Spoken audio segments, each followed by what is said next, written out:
병원을 현장으로 하는 호스피스의 영적 돌봄이 활성화되기 위해선 병원 포교 활성화가 선행돼야 하지만 정작 병원 포교는 스님들 개인의 원력으로 명맥을 이어가고 있는 현실입니다. 영적 돌봄의 역할과 불교계 과제를 짚어보는 기획보도 마지막 순서로 영적 돌봄의 밑거름이 되고 있는 병원 포교의 현실과 과제를 짚어봅니다.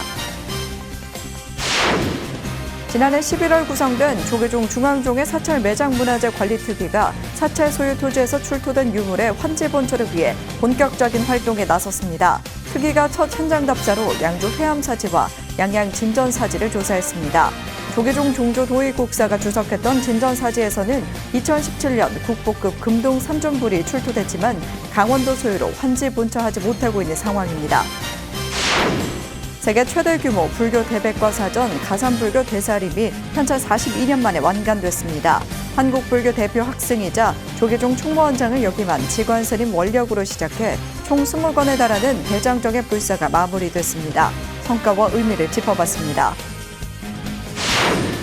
우람분절 백중을 맞아 대전 도솔산 화엄사가 6주 동안 6스님을 초청해 법문을 듣는 6인 6색 달마토크 법석을 열었습니다. 해인사 승가대학 학감 법장스님을 시작으로 저스텝이 홍대선원주지 준한스님 등 젊은 세대 포교를 이끌고 있는 스님들이 법석에 올라 기대를 모으고 있습니다.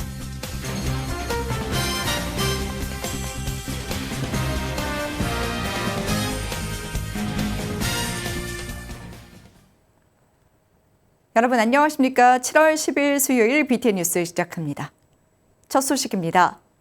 호스피스의 영적 돌봄은 병원을 현장으로 하기 때문에 병원 포교와도 연결됩니다. 이로 인해 병원 포교 확대는 더 많은 영적 돌봄과 배출을 위한 밑거름으로 평가받는데요. 정작 대부분의 병원 포교는 스님들 개인의 원력으로 명맥을 이어가고 있습니다. 영적 돌봄의 역할과 불교계 과제를 짚어보는 기획보도 마지막 순서로 영적 돌봄의 울타리인 병원 포교 현실과 과제를 짚어봅니다. 윤호섭 기자입니다. 질병으로 고통받는 환자와 가족들의 마음을 돌보는 안식처인 병원법당. 병원법당은 종단 차원의 체계적인 개척보다는 병원 포교에 관심 있는 스님들의 개별적인 원력으로 문을 엽니다. 그러다 보니 대학생 전법이나 새싹불자 포교처럼 범불교적 관심사로 주목받진 못했습니다. 개신교와 천주교에서 병원 선교나 사목을 주요 분야로 구분하고 조직적인 활동을 이어온 것과는 차이가 큽니다.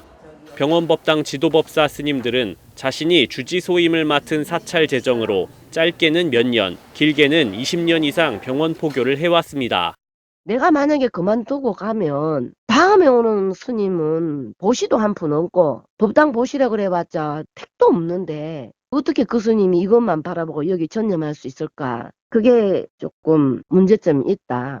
병원법당은 병원 공간을 빌려 쓰기 때문에 일반 사찰 같은 부동산 개념이 적용되지 않아 기부금 영수증 발급이 불가능합니다.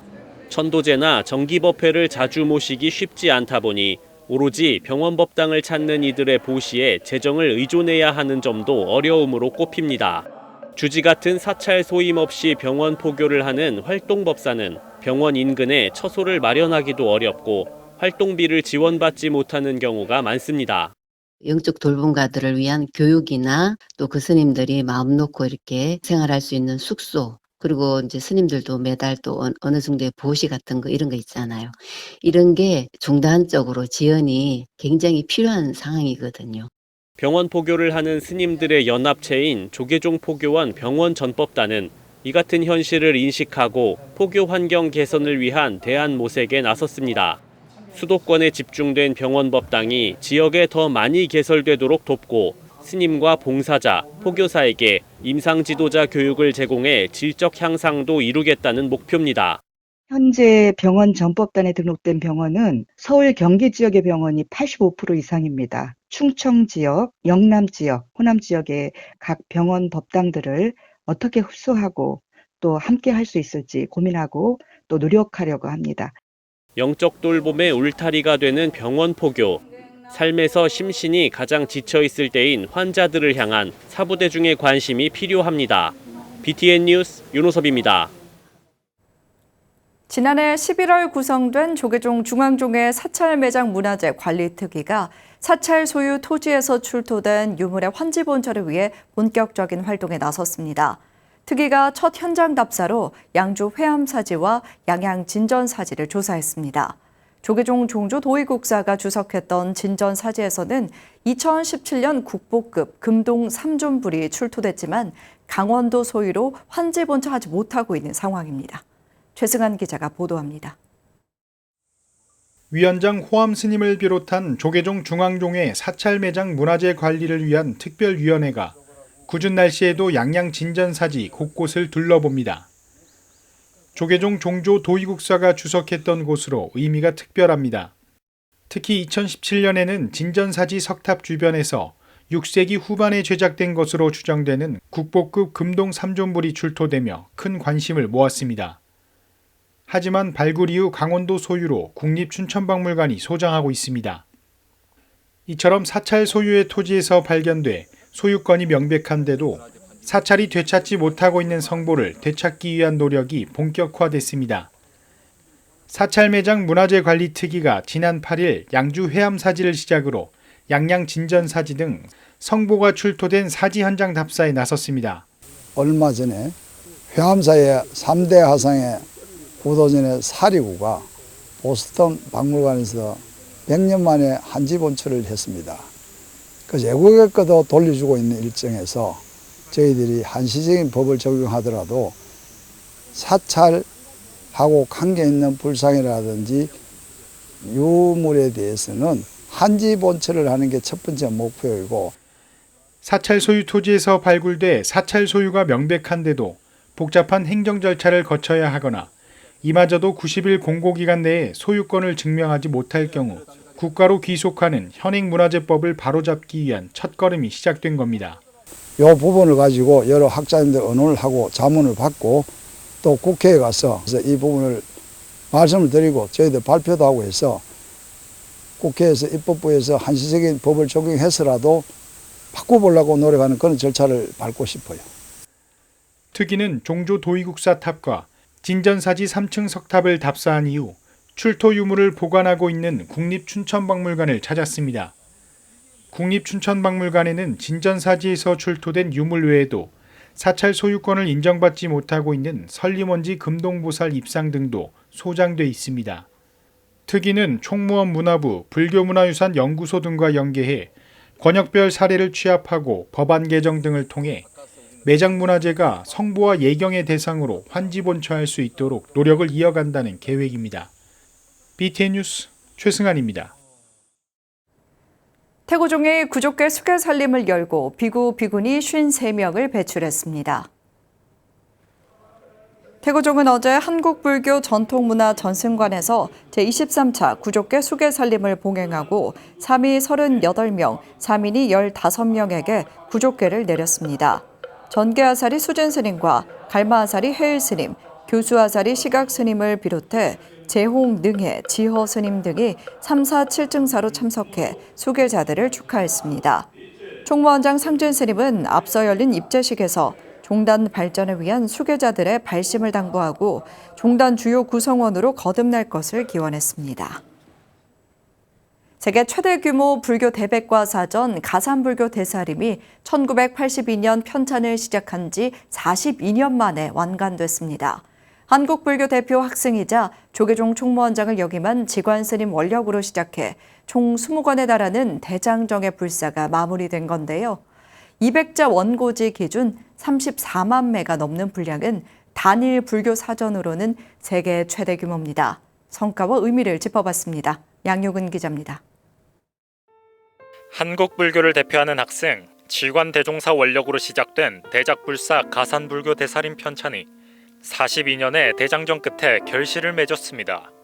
1998년 1권 발간을 시작으로 최근 17권부터 20권까지 출간하면서 전권이 완성된 겁니다. 전 조계종 총무원장 지관스님이 동국대 불교대학장 재직 당시 시작한 가산불교 대사림 편찬은 한국 불교사에 있어 불교 수로의 1차 결집이라는 의의를 갖습니다. 지금 하고 있는 일은 이제 몇 가지가 있습니다. 첫째는 사전 불교 대사림을 하고 이제 완감하고 부처님께 고하고 죽어야 되겠다는 게 간절한데 표제엄한 12만 항에 달하는 가산불교 대사림은 200자 원고지 기준 34만 매가 넘는 방대한 분량을 자랑합니다.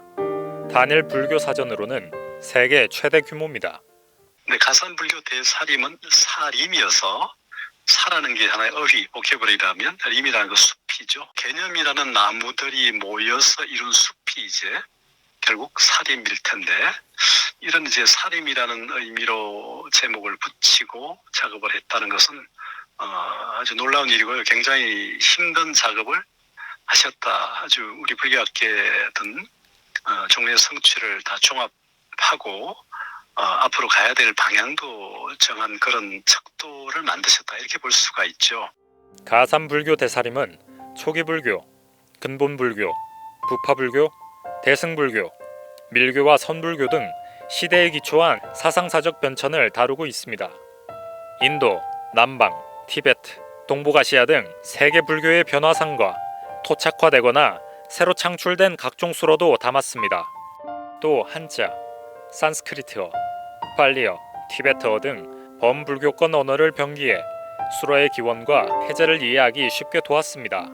고려 대장경 등 천여 원전을 분석해 용법을 예시화하고 한글화해 학자는 물론 일반인의 접근성을 높인 점도 의미를 갖습니다. 경률론 3장, 교장까지 4장의 전거를 충실하게 밝힌 어떤 방대한 어떤 그 의휘의 집대성이라는 의미에서 동아시아 3국의 불교학 성취에서도 가장 빛나는 작업이 아닌가. 앞서 출판된 16권까지는 국회도서관과 국공립도서관, 박물관, 문화재연구소 등의 배포해 연구에 활발히 쓰이고 있습니다. 가산불교연구원은 불교 역사 2500여 년 동안의 불교 문화 사상 전반을 이해할 수 있게 최대 불교 수로 결집을 목표로 했다고 밝혔습니다. 40여 년 만에 완간한 가산불교 대사림은 한국을 넘어 세계 불교사에서도 소중한 인류 유산으로 평가될 전망입니다. BTN 뉴스 양요근입니다. 우람분절 백중을 맞아 대전 도솔산 화엄사가 6주 동안 6스님을 초청해 법문을 듣는 6인 6색 달마 토크 법석을 열었습니다. 해인사 승가대학 학감 법장 스님을 시작으로 저스트비 홍대 선원 주지 준한 스님 등 젊은 세대 포교를 이끌고 있는 스님들이 법석에 올라 기대를 모으고 있습니다. 박대규 기자가 보도합니다. 대전 도솔산 하암사가 우람분절 백중을 맞아 매주 6스님과 함께하는 6인 6색 달마 토크 시리즈 법회를 시작했습니다. 바쁜 일상 가운데서도 잠시 멈추고 참나를 돌아볼 수 있는 기회를 마련한 겁니다. 15년 전 생전 예수제 이후 대전불교 활성화 발언을 세운 하암사 주지 해강 스님은 올해를 시작으로 10년 동안 시민과 함께할 수 있는 대규모 법석을 이어간다는 계획입니다.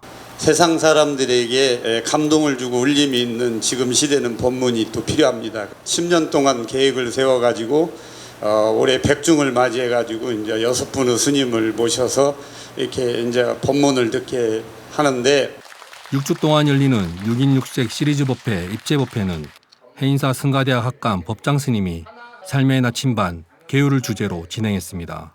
법장 스님은 사막을 중심으로 계율의 중요성을 강조했습니다.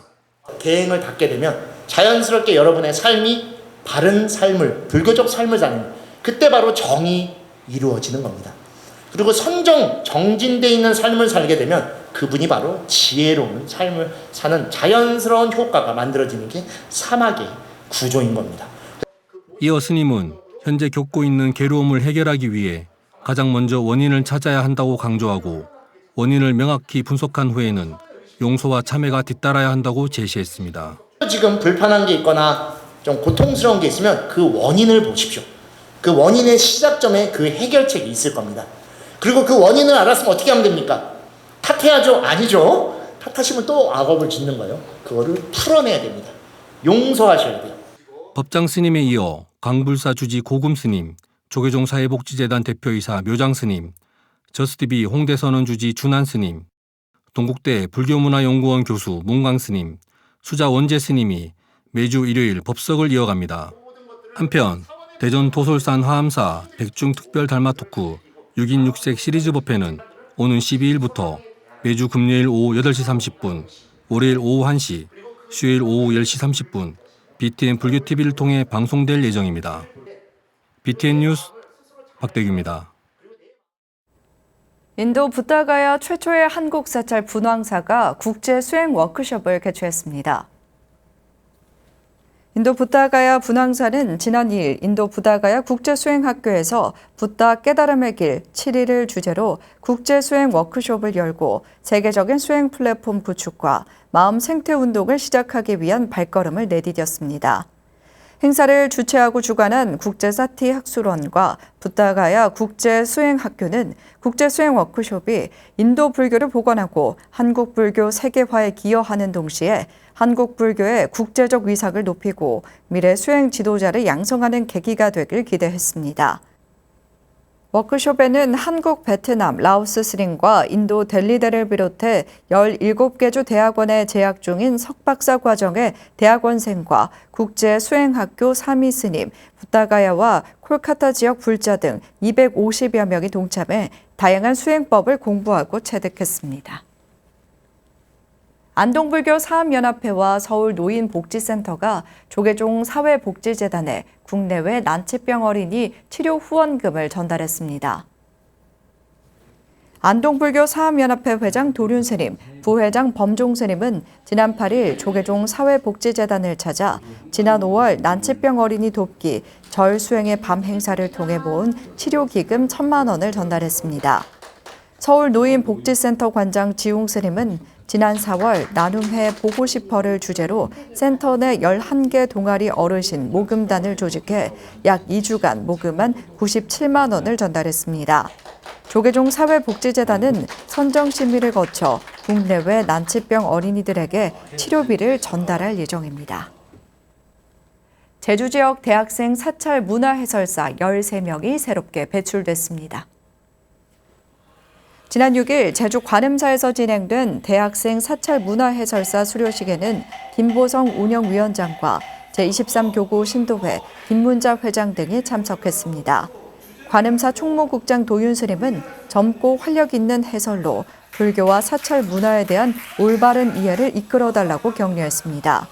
수료식을 마친 13명의 대학생 사찰 문화해설사는 제주 관음사와 약천사, 법화사에서 사찰 해설사로 활동할 예정입니다. 7월 둘째 주 주간 법보신문 브리핑 시간입니다. 불자 국회의원 신행단체 정각회가 출범했습니다. 55명의 의원이 가입해 역대 최대 규모뿐 아니라 인지도 높은 스타급 정치인이 대거포진해 기대를 모으고 있습니다. 한편 안성 법계사는 스리랑카 이주민과 함께 헌혈 행사로 자비 이타행을 실천했습니다. 제22대 국회가 개원하며 불자 국회의원 신행단체인 정각회도 신규 회원 영입을 마치고 새롭게 출발했습니다. 더불어민주당 26명, 국민의힘 25명, 조국혁신당 3명, 새로운 미래 1명 등 55명이 가입해 역대 최대 규모인데요.